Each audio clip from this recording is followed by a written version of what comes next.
Would you ever fight your brother? I don't know.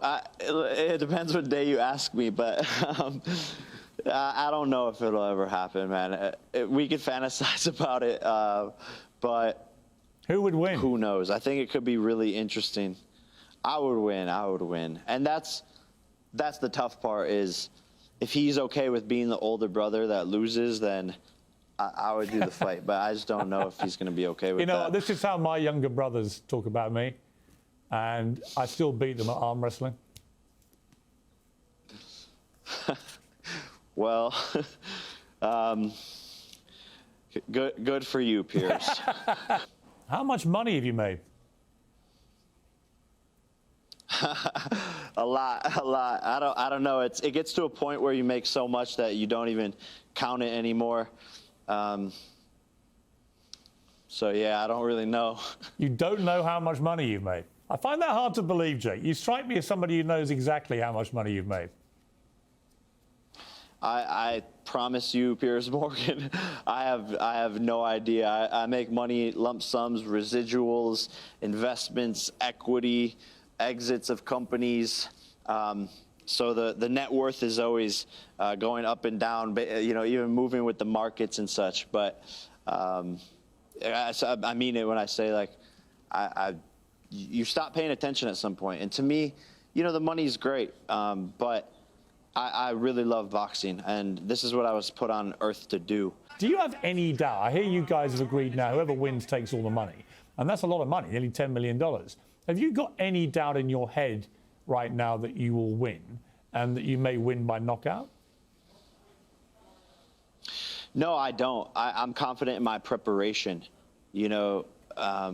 Anything can happen in a boxing match, but you work to make those things not happen.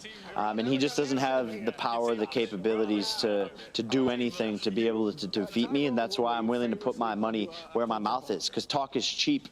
And that's why I'm putting it all on the line. And Sunday night, you're going to see me knock this guy out. I love it, man. I love big moments. I love the high stakes. This is what I came into this sport to do, is to put on big pay-per-views, big events, and I'm putting it all on the line. The bigger the risk, the bigger the reward. And there's a lot, like you said, on the line. It's UK versus US. It's the Furies versus the Pauls. And I have to go out there and prove that I could beat a professional boxer, because that's been the #1 criticism of my career so far. So I'm super excited for this. What was it about boxing that you think really ignited that fire inside you?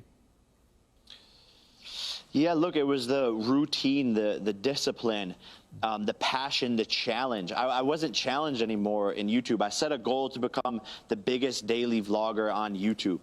I accomplished that goal. I was getting 15 million views a day, and I was tired of it. I wasn't creatively expressing myself properly. I wanted to move on to the next thing. YouTube was banning everyone off their platform if you swear, and all types of crazy new rules and limitations. And I saw that as a dead end. And during that time, I stumbled across boxing, and it took me back to my roots. People forget that I was a state wrestler, a state lacrosse player, a state football player.